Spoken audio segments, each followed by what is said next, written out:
నిన్నటి రోజున గుడివాడలో రమారమ్మ ఆగకుండా 5-6 గంటల పాటు వాన పడింది. చాలా చాలా సమస్యలు ఎదుర్కొంటున్నాం ఈరోజు. అయితే అన్నిట్లోకి ప్రధానంగా మిగతా రోడ్లన్నీ కొంతవరకు బెటర్ అయితే డ్రైనేజ్ కూడా ఫుల్ స్పీడ్ తో లాగుతున్నా గానీ ఇంకా నీళ్లు లాగడానికి టైం పడుతుంది. ప్రధానంగా గుడివాడ అయితే కనుక గుడివాడలో మనకందరికీ తెలిసింది అత్యంత ఇంపార్టెంట్ది బస్ స్టాండ్ సమస్య. బస్ స్టాండ్ లో చూస్తున్నాను ఇప్పుడు ఎలా ఉందని చూడటానికి వచ్చాను. వాన పడగానే మాకు ఇదో పని అయిపోయింది. ప్రతి బస్ స్టాండ్కి వచ్చి చూసుకుంటాం. ఈ బస్ స్టాండ్ ఎంత దారుణంగా ఉందంటే ఆల్మోస్ట్ మోకాళ్ళ లోతు నీళ్లు, మీరే చూస్తా ఉన్నారు, మోకాళ్ళ లోతు నీళ్లు అలాగే ఉండిపోతుంది.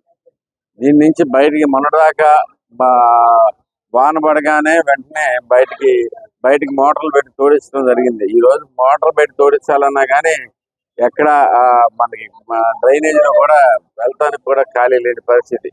సో ఇలాంటి పరిస్థితుల్లో మేము ఒకసారి మన ఎంపీ గారికి కూడా వివరించడం జరిగింది.